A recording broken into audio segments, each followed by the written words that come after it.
Thank you, Flavia, and thank you, Jai. I hope my voice is sufficient. I haven't got one of those fancy things with the microphones, but hopefully that's, that will suffice.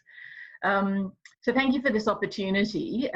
Sarah and David and I were all present at each other's presentations towards the end of last year at a conference. And we agreed that our presentations went together really nicely. So this is a bit of an experiment to see how they actually hang together. And we're currently in the process of writing a paper based on those presentations.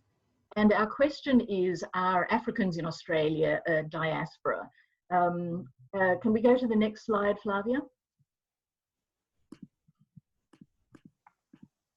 Thanks. So we had a bit of a discussion about the order of proceedings, and we started off with David giving a bit of an outline of what the projects are that we've been working on, and then Sarah talking about some of the demographics of Africans within Australia, and then me finishing off with a bit of a discussion around, well, what do we mean by diaspora, and to what extent can Africans in Australia be called a diaspora? And then we decided, no, let's funky this up a little bit. Let's flip the whole thing around and kind of start with that question of what do we mean by diaspora, then look at some facts and figures from Sarah, and then David will give a bit of a summary about the actual projects that we're working on together. Thanks, Flavia. Next one. So our question is to some extent prompted by the fact that over the last 15 years or so, the African Union has been positioning itself in terms of the 5 regions of Africa. It has added, and you'll see those in Sarah's presentation shortly, they've added a 6th region, and the 6th region of Africa is the diaspora. And the definition of that African diaspora is peoples of African origin living outside the continent, irrespective of their citizenship and nationality, and who are willing to contribute to the development of the continent and the building of the African Union. And if you look at the, I guess, the plans or goals that the African Union has for this 6th region of Africa, it's very much about kind of political engagement and leveraging of the African communities around the world to assist with the goals, particularly development goals within Africa. So it's about strengthening the African Union's capacity and voice. Next slide, thanks.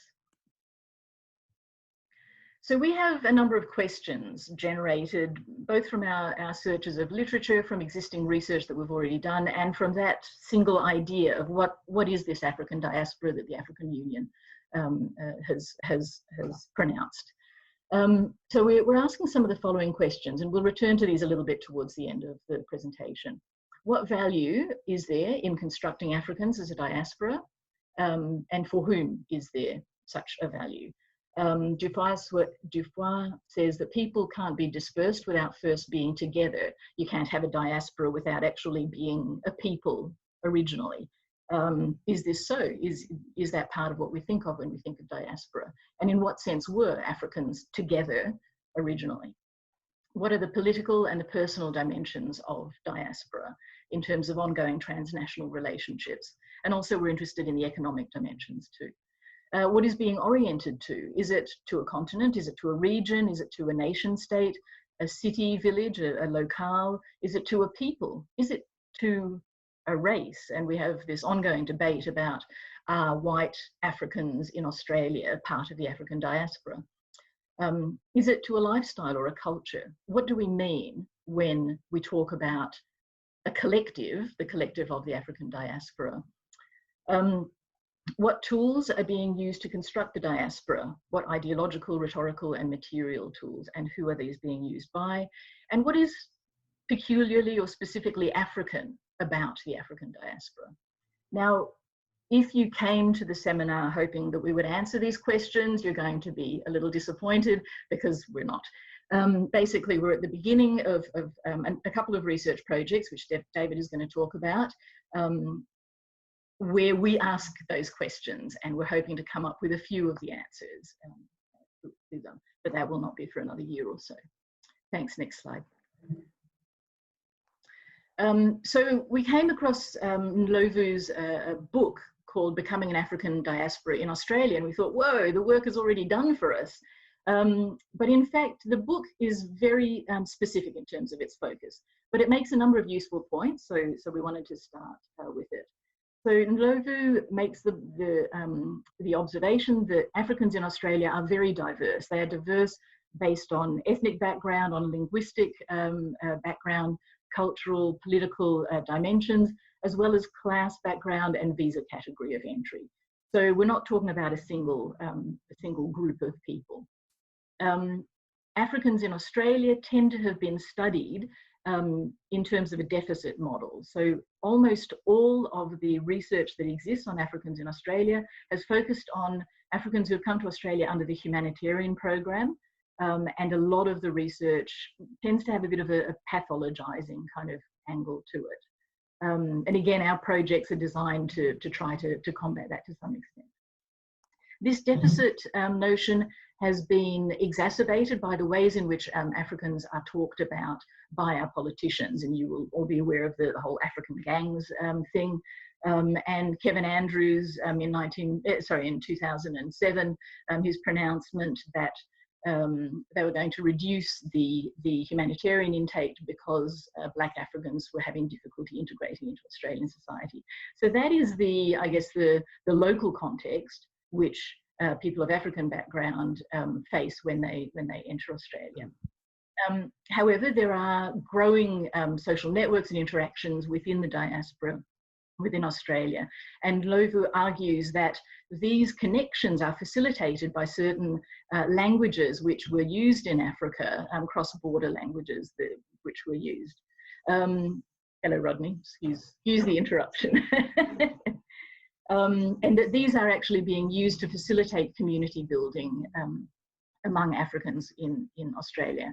And Ndlovu finishes with the point that being a diaspora is about a mindset. Okay, it's about having a particular way of thinking of oneself. Okay, next slide, thank you. So what do we mean by diaspora? And I'm going to go quite quickly through this because I want to leave enough time for the others. Rogers Brubaker has made the point that the term diaspora has now become a very popular term used within the migration literature and also in everyday parlance. And he talks about the diaspora, where there is a dispersion of the possible meanings of what do we mean by diaspora. Originally, the term was used as a threat of what would happen to the Jews if they failed to obey God's will. So this was found in the Bible. So diaspora carries with it this sort of negative undertone that it is a punishment for people to be dispersed around the world. In the 20th century, it's been applied to Jewish communities, of course, and to Black African diasporas, with the assumption that the movement out of one's country of origin is involuntary, so it's forced migration. Frantz Fanon in The Wretched of the Earth refers to the Negro diaspora.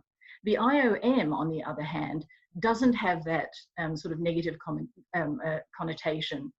So its definition of diaspora is migrants or descendants of migrants whose identity and sense of belonging have been shaped by their migration experience and background. So that's a very general definition, which basically includes all migrants. Next slide, thank you.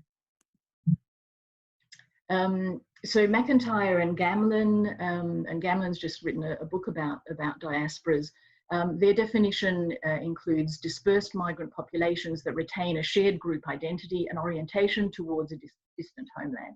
And I think this is the key, that diasporas must have an orientation back to the original homeland. Now, the notion of a diaspora challenges traditional ideas of the nation state. It is, one could argue, a post-national formation. It transports culture and identity and modifies them in the process, and develops new extraterritorial groupings, institutions, practices, identities, etc. So these dot points from Cohen are what have been kind of agreed upon as the characteristics of what a diaspora is. So a diaspora includes migration, whether it's forced or voluntary, from a country of origin in search of work, trade, or to escape conflict.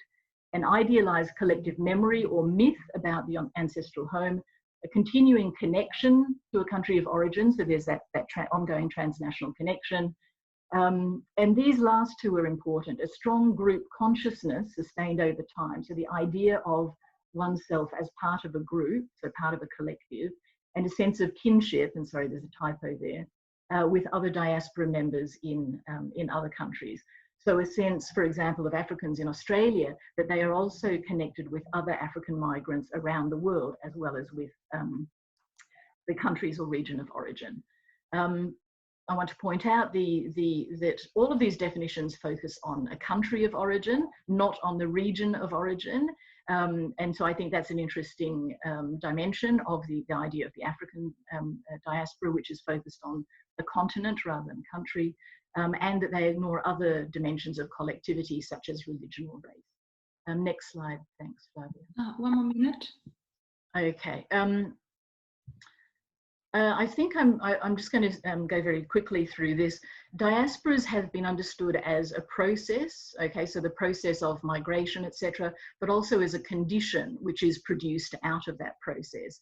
And that condition, according to Bakar Yusuf, is embodied. So it's about emotions which become rooted within one's body as a result of the diaspora experience. And that experience is often a racialized experience. This is the point that Bakar Yusuf is making. Next slide. Okay, so it's not just a category of analysis, it's also a category of practice, and it can be a strategy or political project, as it is in terms of the way the African Union is using it. So I want to hand now to Sarah. Basically, very little is known about the features of Africans in Australia, let alone their ongoing diasporic relationship with their home countries and regions of origin. And Sarah's work is starting to give us a bit more of an insight into who are the Africans in Australia. Thank you very much, Farida. So now we give the floor to Dr. Sarah. Thank you, Flavia, and thanks, Farida. So Farida's raised these really interesting questions about what a diaspora actually is and how it functions. And in the context of wanting to begin to unpack answers to those questions in the Australian African context, we need to first understand something about the nature of African migration to Australia. And so I just want to present a few brief statistical snapshots that give us a little bit of a sense of who Africans that are migrating to Australia are, from which we're going to begin to start to derive some answers to those questions about diaspora. So next slide, thanks Claudia. So we have a couple sources of data and information that we can draw on statistically to begin to build a bit of a picture of migrant populations in Australia. This is, as I mentioned before we even start talking about whether these migrants function as a diaspora, just to understand some basic demographic characteristics of these populations. So we can look at the Australian Bureau of Statistics and the Department of Home Affairs, and both of these sources of statistical information have strengths and weaknesses when it comes to trying to identify and understand things about migrant populations. So obviously the census is collected every 5 years, and it includes all sorts of socio-economic and demographic information about people. But it's of course just a 5-yearly snapshot, so the data that we're drawing on now is 4 years old. And when it comes to identifying groups of migrants, there are very specific ways, of course, in which the ABS does this. So we can look at markers such as country of birth. We can look at markers like ancestry to begin to try and demarcate those populations. But of course, that raises questions about the extent to which, or the generational divide, and at what point will we say a person is no longer part of a potential diaspora population? Do they need to be born in an African country? Do they need to have at least one parent that was born in an African country? If they're third generation, are they no longer part of what we might call a diaspora? And so we have to begin to ask these kinds of questions when we undertake these kinds of analyses. The Department of Home Affairs has some much better data on time series, so flows of migrants between Africa and Australia. But of course, they are only collecting information at the point in which those migrants interact with the Department of Home Affairs. So we can't get longitudinal data from them about the experiences of those migrants as they settle in Australia over periods of time. Thanks, Flavia. Next slide.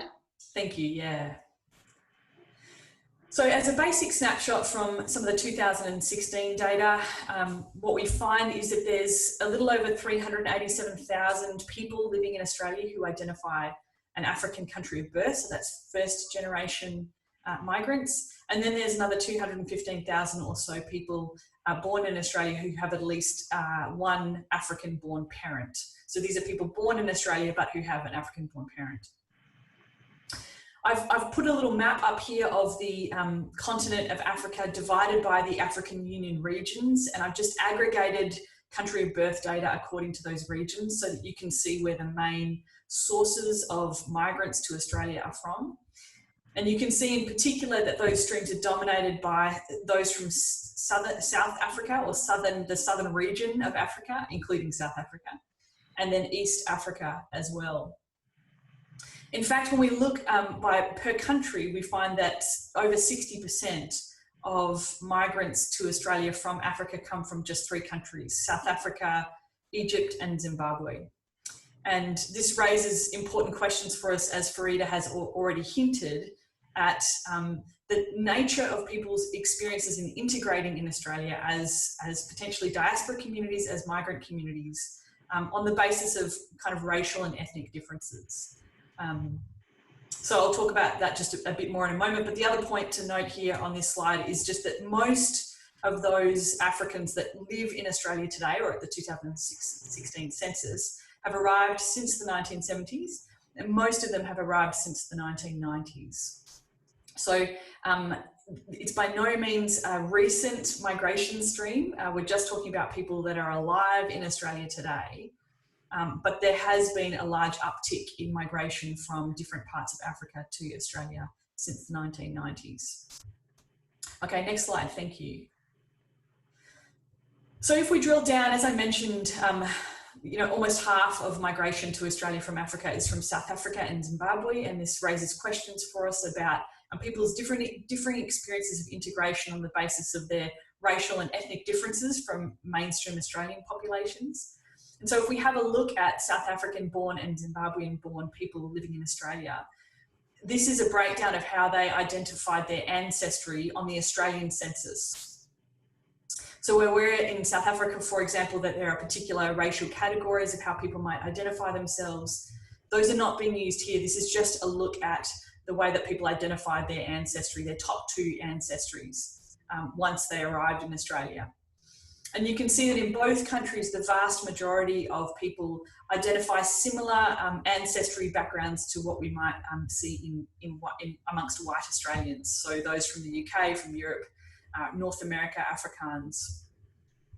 So a large proportion of those migrating to Australia from Africa are white Africans, essentially. Okay, thanks, Flavia. So that's a little bit about migrants, where migrants are coming from and who they are. In terms of where they come when they come to Australia, this map just shows a breakdown of the number of African-born residents, so that's the shading on the map. And then the percentage of the total African population is written in each state and territory. What I have in the brackets underneath those numbers is the total Australian population and its distribution. And so you can see when you look around the map that essentially the African-born population is distributed in a fairly similar way to the Australian population in general. The big difference is in Western Australia, which constitutes only 10% of the total Australian population, but 21.6% of the African-born population are living in Western Australia. And a large part of that is probably due to proximity to the continent as well. Thanks, Flavia. Migration over time is another interesting dimension of how we might begin to think about African populations living in Australia and the extent to which they may or may not function as a diaspora. And as I mentioned, a lot of the migration to Australia has occurred since the 1990s.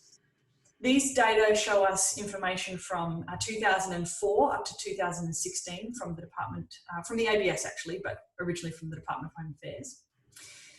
And I've broken down the data here according to those African Union regions. So you'll remember that the southern parts of Africa are in darkest green, East Africa there is in dark orange, and then North Africa in lighter orange, Central in yellow, and West in that lighter green colour. And what we did here, we had a bit of a discussion as a research team about how to disaggregate and how to aggregate these data. We decided to extract from Southern Africa the countries of South Africa and Zimbabwe because they were such a large portion of those migrating from that region that it was actually making the analysis less meaningful. And so we wanted to pull those two countries out and explore them separately to look at the differences. And you can see here that, I'm pointing with my mouse, but you can't see me doing that, that South Africa and Zimbabwe, again, constitute a large proportion of total net migration to Australia over time, followed by East Africa, and that each other region in the world is much lower in terms of the overall proportion of those coming to Australia. This is looking at net migration as well. So this is looking at those coming versus those departing. And you can see a dramatic drop in 2008 to 2009, particularly amongst those from South Africa and Zimbabwe. If we look at arrivals during that time, we see that actually arrivals from South Africa and Zimbabwe didn't decline very much during that period.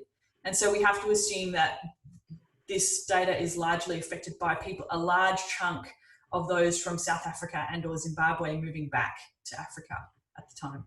And there are different kind of political and economic drivers that will probably help us to explain that over time. So I'm giving you a very descriptive analysis here, and part of what we're doing as a team is trying to begin to explain some of these dynamics in a bit more detail. Thanks, Flavia. I think we're ready for the next one. Again, these are data from the ABS, but produced by Home Affairs, which show flows of those who are considered permanent residents or who are arriving in Australia for a period of 12 months or more from 2008 up to 2018. And essentially, really all I wanted to show from these data that the African population living in Australia is not a static population. There is a significant level of movement of people to and from the African continent that make up this group of people. And again, that has implications for how diasporas might function or might not function. And we can come back and talk about that in Q&A in more detail if you'd like to. Okay, next slide. Thanks, Flavia. One of the other important pieces of information, and Farida has already hinted at this in her opening remarks, is that a lot of the narrative about Australians living in Africa is focused in particular on those who have arrived in the humanitarian stream. And we were discussing this as a team before putting this presentation together, that it's quite frustrating that we actually can't get information from the Department of Home Affairs that maps all different kinds of streams of arrivals together. So I can't actually superimpose onto this humanitarian arrivals. All we can look at is skilled and family-based arrivals. But if I could show you this, what it would essentially show is that humanitarian migrants make up overall a very small proportion of those arriving from Africa to Australia, somewhere between 10 and 15% most years. And so what I've tried to present in this graphic is, on the one hand, where are those arriving from Africa each year as those arriving in the skilled stream and the family stream, where are they coming from? And again, you can see here the dominance of Southern Africa and particularly Zimbabwe and South Africa, especially up to around about 2008, 2009. Since that time, there's been a decline in the overall number of settler arrivals. And you can see that since probably about 2011 up to 2017-18, that other regions of Africa have become more prominent as part of the overall migration stream to Australia during that time. But that those arriving under skilled migration programs constitute the majority of those who are arriving from Africa to Australia. Okay, thanks, Flavia. Next slide. I'm kind of racing through these, but happy to take questions afterwards if needed. I think I've got one more to go, maybe two. We were planning perhaps to have the questions at the end of the presentation. That's what I mean. That's what I mean. Yeah. So one more minute, and then can we give the floor to Dr. David Mickler? Yeah, so I just wanted to show you just a couple quick snapshots about some socio-economic characteristics of Africans living in Australia. Again, there's a lot that we could drill into here, but just a couple to show you some snapshots. So this is looking at labour force status, again, by region of birth for those African migrants living in Australia. And we have 4 categories here: employed, unemployed, not in the labour force, and under 15. So I've disaggregated out of not in the labour force those who are under 15, but essentially those who aren't in the labour force might not be in the labour force for a whole range of different reasons. That includes just being considered over 65, so being retired. Those who are undertaking full-time education are considered not in the labour force. Those who are involved in parenting or caring responsibilities full-time are not in the labour force. And those who have some form of disability that precludes them from being in the labour force are included in that category. If I just draw your attention to that category quite briefly, you can see a large proportion of those from North Africa are not in the labour force. And many of those are older Egyptians or Egyptian-born people that are living in Australia who are past that kind of period of retirement. You can see unemployment rates tend to be higher for every region of Africa, or migrants from every region of Africa, than Australia. And one of the things that, of course, the literature draws our attention to is discrimination in the workforce, and as well, and skills recognition in the workforce as well, which become barriers to employment for many people. But you can see that for a number of regions in Africa, there are higher numbers of people that are employed than for Australia as a total. And so I want to just drill down into that skills thing as my final slide, Flavia, if you don't mind moving along to the next one. And this one looks at highest qualification level by African region of birth, again, for those living in Australia.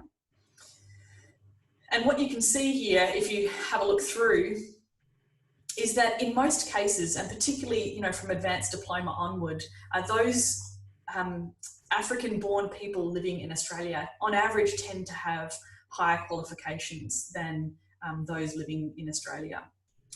One of the exceptions here is in Central Africa.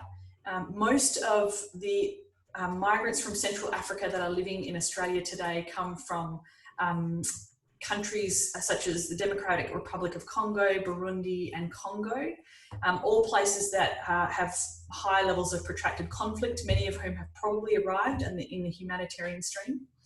But even here, more than 50% of those migrants have a level of education that exceeds grade 10. And so the profile that we have of education and qualification amongst Africans living in Australia is that generally those exceed those of the Australian population in general when it comes to levels of qualification above high school level and advanced diplomas.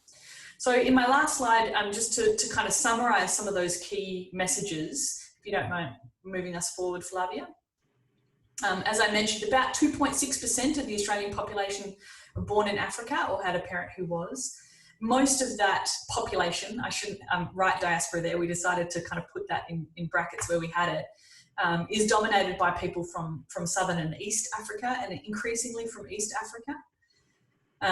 That diaspora is not evenly distributed across Australia, and that there's a sense in which the African-born population in Australia is constantly changing and growing, even though it's declining as a share of total net migration to Australia over time. Most of those permanent African arrivals to Australia in recent years have been through the skilled migration stream, and although socioeconomic outcomes of African migrants vary considerably according to region of birth, so it speaks back to some of that diversity that Farida mentioned in terms of the African population living in Australia. So what I want to do is hand over to David now, who's going to, now that we have that kind of picture in place and some of those questions, to kind of explain a little bit how the research programs that are unfolding in this space are beginning to explore some of those questions and trends in a little bit more detail. Mm-hmm. Excellent. David? Great, thanks Sarah. Flavia, if you could go to the next slide. Yes. So against those contexts, we've been building a research platform now over a number of years through various instruments, including the Africa Research Engagement Centre, the Migration, Mobilities and Belongings Research Cluster, some of the previous work that the three of us plus our colleagues have done.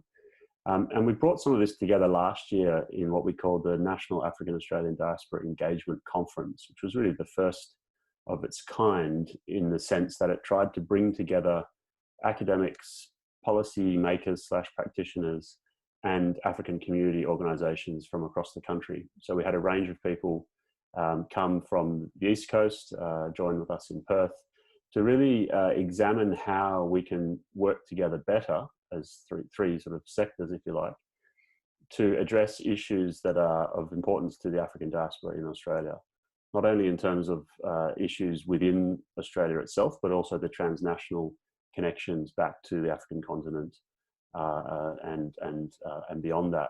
So out of that series of activities last year, we successfully applied for 2 separate projects that are funded differently that examine different aspects of this set of issues. Now we're kind of merging these 2 projects increasingly together. We see a lot of synergies here. But the first project, which was funded by the Australia Africa University Network and DFAT, is looking more at the question of the transnational connections back to the African Union, but also the role that the Australian government through DFAT might play in engaging the diaspora in terms of Australian foreign policy towards Africa. So that project's looking at development diplomacy in the diaspora. It involves engagement with the African Union, with Australian embassies around Africa, and with the DFAT Africa branch here. The second project then is looking at the transnational political economy of African migration to Australia. So it's looking more specifically at the drivers and impacts of these kind of migration flows that Sarah and Farida have just talked about, in terms of both the home countries and Australia as the host countries, but also looking at those ongoing dynamics. So, as I said, these 2 projects are largely coming together into a single project in some ways, and we want to emphasize that this work that we're doing is international in scope, it's highly collaborative, and it's very much policy and community engaged. So we're working with a range of people, including our colleagues at AIIA WA, and it's great to see, I think, all of them on the call here. Dominic Dagbanja, Mohammed Dan Sulaiman, Nicola Pijovic, Tinashe Jakwa, and Seth Apia-Mensah, who have all contributed in different ways to these projects and continue to do so. We're also working with a range of university partners through the Australia Africa University Network. So Addis Ababa University, Ethiopia, University of Nairobi, University of Ghana, and then Melbourne and Murdoch here in Australia. We have been engaging directly with a range of government agencies, including DFAT, the Advisory Group on Australia-Africa Relations, the WA Office of Multicultural Interests, the African Union Citizens and Diaspora Office, as well as various African government diplomatic missions, and then engaged with a range of community organisations, African community organisations. So the umbrella body, Federation of African Community Councils in Australia, the African think tank based in Melbourne, the Pan-African Australasian Diaspora Network, which is the official link between the African Union and the African diaspora in Australia, and the Organisation of African Communities in Western Australia. So that's a broad brush of the type of partners that we're working with. Next page, Flavia. So our objectives are several. We certainly want to generate new data, both qual and quant data, and analysis of that data. As we've outlined, there's a lack of this data available in the Australia-Africa context specifically. We also, as has been hinted to, want to address some common misperceptions about Africans in Australia around issues like the type of migration, the level of education, employment, and so on. We want to understand the drivers and impact of African migration to Australia in both home and host countries. That's the second project. And we also want to examine, as part of both projects, how the contributions of African migrants to Australia can be seen in terms of Australian society, Australia-Africa relations, but also the African Union's development agenda. And finally, we want to create an ongoing platform to link research policy and community. So specifically in terms of what we've been doing or trying to do, we were supposed to be in Ethiopia and Kenya last month for a project workshop for each of these 2. Unfortunately, that's been postponed for obvious reasons. We are hoping to do some sort of workshop later in the year here, but we also don't know whether that will go ahead. But in the meantime, we've set up what's called a Delphi consultation, which is we've just started, which will take place across this year, involving about 40 diverse experts, and I'll come to that shortly. And what we are aiming to do as outputs of the project are a collection of journal articles, but also a series of policy reports for DFAT, but also for the UWA Public Policy Institute as well. We're working towards an ARC discovery application with a theme likely to be looking at the political consciousness among African Australians. So drawing together some of these different threads, looking very specifically at the political dimension of this. Okay, next slide.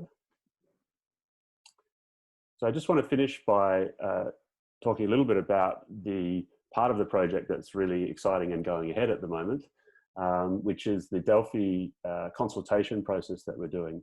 So this is a particular research method or technique developed in the 1960s, originally to provide a way of forecasting using a panel of experts to try and predict some future events when the outcomes were unknown or uncertain. It involves a range of different techniques that can be used as a forecasting tool. We're not quite using it in that way. We're interested in the broader understanding of this method, which is to be an inclusive, iterative, and consensus-based method that is actually really useful for structuring a communication between a group of experts, not necessarily providing definitive answers, but providing what we hope will be a consensus set of answers that we can then take forward to build on the literature that's already been published. So essentially how this works is that we have a group of experts who exchange views or provide their views and expertise to us independently through a series of iterative rounds. So we've just sent out round one. We're now receiving feedback on round one from this group of about 40 experts. They include academics, they include policy practitioners, both in Australia and Africa. They include members of the African diaspora, if they consider themselves to be part of that, or migrants to Australia. They then provide feedback. We summarize this feedback and send it back out as part of round two. There's another round of consultations on the revised material, and we go back and forward until we get to a point where so-called adequate convergence is obtained. In other words, we have a reasonable consensus. Now, this particular method is very useful when you don't have adequate data available or it's limited. Also when time constraints and the costs of doing in-person consultations are difficult, or particularly in our case, when people are geographically dispersed. And as we're finding at the moment, this is a really great method to be using during a global pandemic when we can't do much but email each other expert opinions. So it's actually proving to be a very useful technique, even though we didn't plan for it to be conducted during a pandemic. Okay, next slide, Flavia.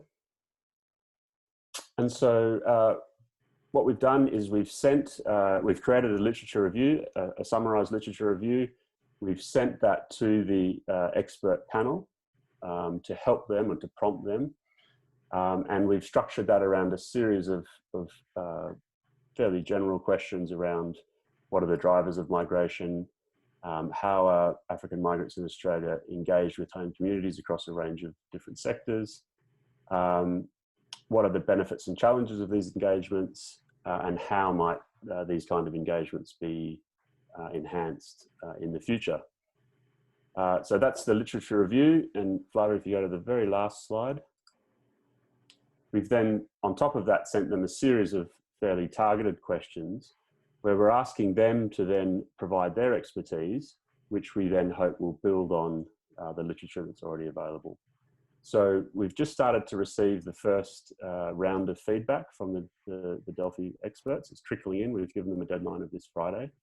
And hence our work is very much in progress at the moment. We have been delayed a little bit, of course, because of COVID.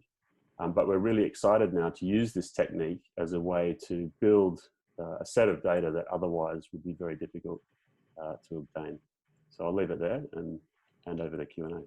Okay, excellent. Thank you very much for the panel. Fascinating presentation. I'm just going back here so that we can see everyone on the screen for the Q&A. So if we have a show of hands for questions.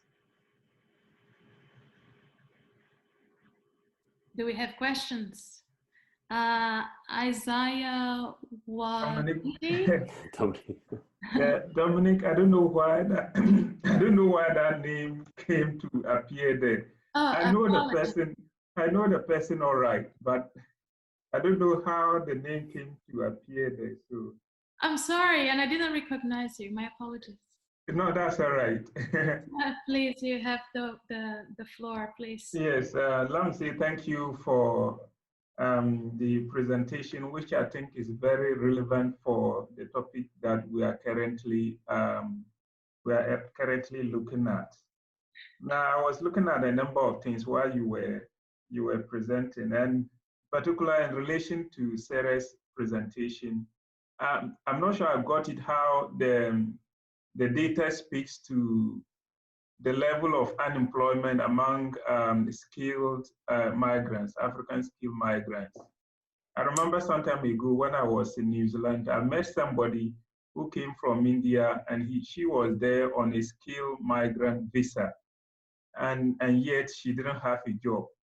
And so I'm not sure how the skilled migration system works, where people come on the basis of skill, and yet they come in and then they are not able to get jobs. This is not to blame somebody as such, but I was wondering how the data that Sarah has speaks to the nature of unemployment among the skilled migrants who are here, so that we could see the connection or disconnect between the so-called skilled migration system regime and unemployment. That's one point that I wanted to make. Also, the definitions that we have looked at, the definitions of diaspora, they seem to always connect the individual to their original home, and so for people who may decide that, well, this is my home, although I admit I'm originally from somewhere in Africa, I take Australia or wherever they are as their home. I don't know how the definitions will respond to that, and whether this paper might come out with something original to address that.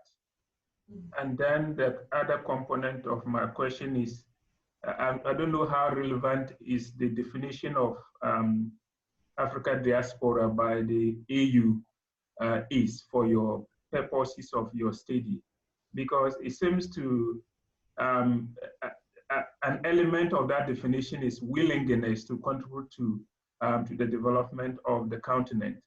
So for individuals, again, who may take here as their home or might not really attach any importance to making remitting or making other form of contribution to their home country or the continent as a whole, then these definitions will seem not to respond to their situation. Overall, these are the general comments or points that I wanted to make. Thank you. Thank you, AIIA. Thanks, Dominic. Are we answering or? Yes, if the panel could please okay. This question. I might take the first one, and then maybe Farida can take the second one. You can take the third one. Great question. Thanks, Dominic. I think the question of underemployment or those arriving on skilled visas who are not employed is a really important one. My first pass at an answer is that those data sets are two very different data sets.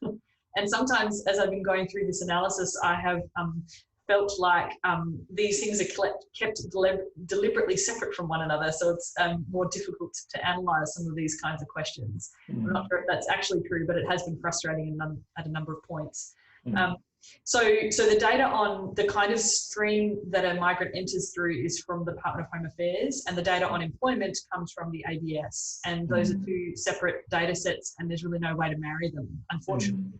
However, you've raised an important point, and what I will look to do is see if there's any indicators within the ABS that I can use to explore migrant visa category. I don't believe that there is, but I will have a look at that to see if there's a way to cross-tab visa category with employment. It's a great question. I'm not sure how you resolve it using existing statistical databases, but it's certainly something we should explore it and see if there is a way. I don't think there is, but maybe I'll check it. Thanks. Can I just riff off that we did some research. So I want to pick up on the point about discrimination. So certainly, yeah, people are brought to Australia on the skills stream, but that doesn't guarantee them a job necessarily unless they have a migrant sponsorship sort of scheme. The result of that is that people come here expecting to be able to find a job, but either their skills are not recognised or, and this is actually probably more common, there's discrimination in terms of soft skills. So employers don't recognise the experience that they've had. They want Australian experience. They assume that cultural difference is going to be a problem either in the workplace with fellow workers or with the clients that whatever the organisation is serving, etc. So we've in a project way back when, yeah, we provided a set of 8 justifications for discrimination that employers use. It was a discourse analysis of the ways in which employers justify discriminating against certain groups of migrants. And that shows that employers feel quite justified in that sort of discrimination. So that is a problem with the host community. It's not a problem with the African community.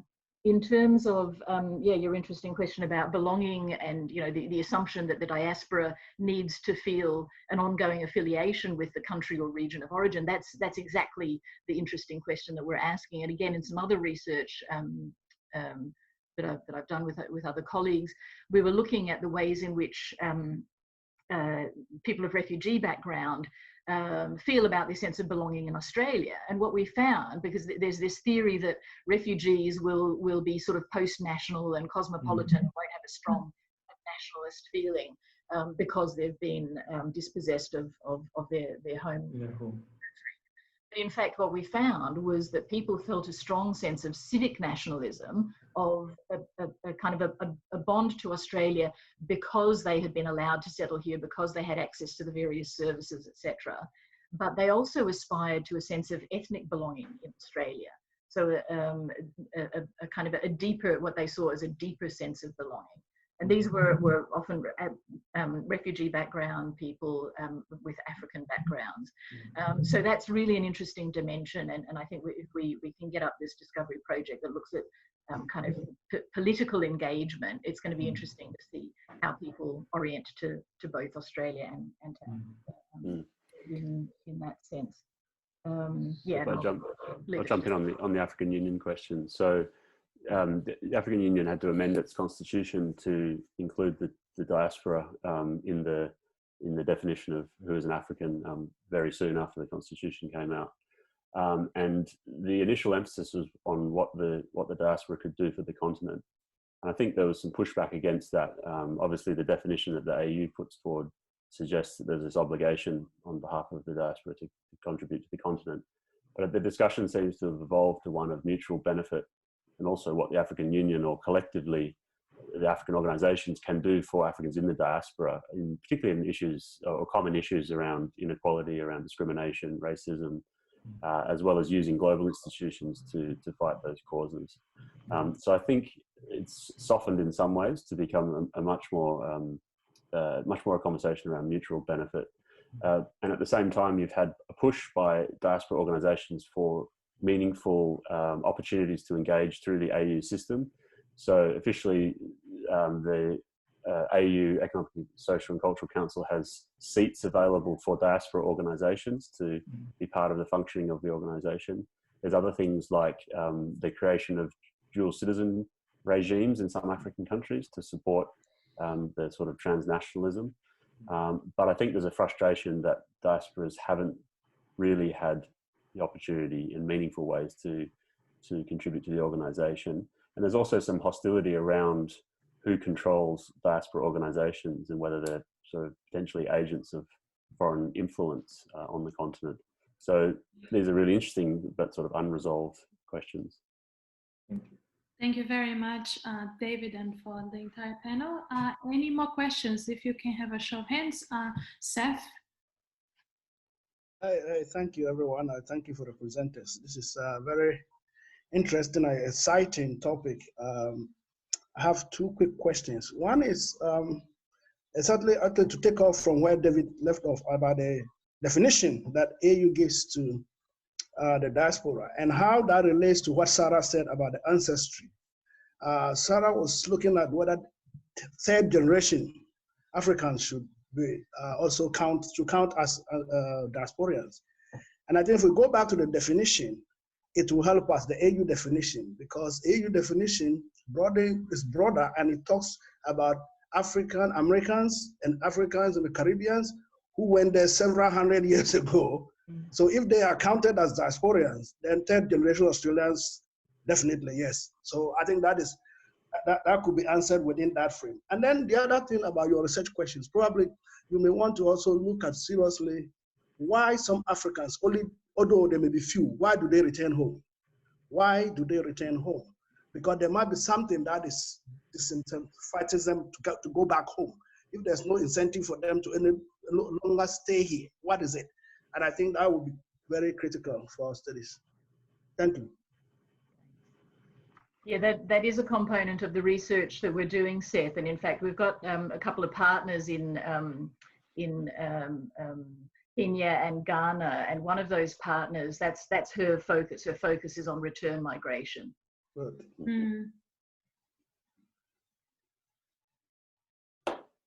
Any further comments from the panel? Tinashe, was that a hand? Yeah. You see hands up. Yeah. Oh, Tinashe. Can you hear me? Yep. Yes, we can hear you. All right. Thank you all for some wonderful presentations. My question, I'm not sure who precisely it's directed towards, probably all of you. It's about the kind of period you're starting from in terms of analyzing African migration to Australia. So given there was a presence as the representation of Africans on the first fleet that saw the very colonization of Australia, to what extent does, I suppose, the analysis, for example, that was provided by Sarah, the fact that it doesn't account for this potentially skew any understanding of whatever notion of diaspora that might be upheld with regards to Africans living in Australia? Yeah, it's a great question. In the paper that we're writing, we kind of start there by talking about the history and the fact that there were Africans who arrived in Australia on the first fleet. And again, there's lots of data that we could have presented, but even just the way in which African migrants to Australia were conceptualized and labeled in early statistical analyses is quite telling as well. Essentially, you had South Africans and then other other Commonwealth countries, and then the rest of Africa, and essentially that was the only form of statistical desegregation that occurred in Australia prior to 1945, and then even up to the 1970s, it was still kind of highly generalised. So I think you make a really critical point about historicising these narratives and the importance of that, and that's where I think our paper will probably start by trying to situate it within that. And there's a really important piece of research being done at the moment by one of our AFREC Advisory Board members in Melbourne, which is actually tracing the histories of those Africans that came on the first fleet and remained in Australia, particularly in the pre-Federation era. So this is really original research that I think is coming out later this year or early next year, which we're really looking forward to looking at as well. Just to add a final interesting dimension, that most of those the 11 people who were on the first fleet integrated into the Aboriginal communities, and their descendants often don't know that their background is actually African, and sometimes not Indigenous at all. They think of themselves as Indigenous. So that adds a really kind of, confusing dimension to the whole idea of diaspora. Thank you. Could I just have a question? Yes. Sir. My question is, I'm interested in this Delphi process. It's the first time I've heard about it, but it looks really useful, and it also sort of is new. I just wonder how your group stands internationally in using that process. Is this something which, if it comes well, will be good for UWA's, the Australian University's reputation? Are other people ahead of us in the field? Where do we stand in that comparison? Shall I answer that one, guys, or do you want to, David? Well, I'll just say, yeah, look, it's an experiment for us as well. It's certainly the first time I've used it, but I think the way things are going globally, it's the kind of technique that works. It's cheap, and it doesn't require too much face-to-face, although we have offered follow-up face-to-face interviews if that's possible. But I would also say that there are some issues around it that we've already encountered, particularly in terms of asking people to contribute as experts, but then they're not going to be the authors of the research. They're treated more as in sort of interview sense, that we acknowledge them as having provided information, but that they're not credited with authoring what will be the eventual papers. So that's proven to be one challenge that we've encountered so far. Farida probably knows a little bit more about the wider use of this method. The original use in research has not really been in social research, it's been in medical research. And so the experts are generally medical experts. For example, you might do a Delphi technique about COVID-19, for example, where we don't quite know what the thing is, we don't know the parameters of it, we don't know how it spreads, etc. So you might get a bunch of experts together to develop a Delphi out of that, and that's the use that it most commonly has been put to. So it is a bit of an experiment. None of us have actually used it before, and I've seen it used in some social research, and in social research the definition of expert is expanded. So you don't have to just be a kind of an accredited expert, as in the medical field, but you can have an expertise based on your own personal experience. So we have included among our experts, people who have migrated themselves or who have migrated back home, etc., as well as people who are actually working and researching in these areas. And so we don't quite know, because of some of the issues David's been talking about, we're not sure how it's going to work. We've sent it to 40 plus people, and I'll be happy if we get a 50% response rate. And that should still provide some really interesting data. Mm-hmm. Thank you, Farida. We are running out of time. We have time perhaps for one last question, if there are any burning questions before we close. Adele, the pirate's name was Black Pete. Oh, thank you, Farida. Well, actually, according to reference I've got right here, it was Black Jack Anderson. Oh, really? And he's recorded in the work of W.N. Clark, published 1804 to 1854, remarks respecting the islands on the coast of southwest Australia. So I'll send you that reference. This is from an annotated bibliography I did actually on customary marine tenure a couple of years ago, but I'll email it to the three of you.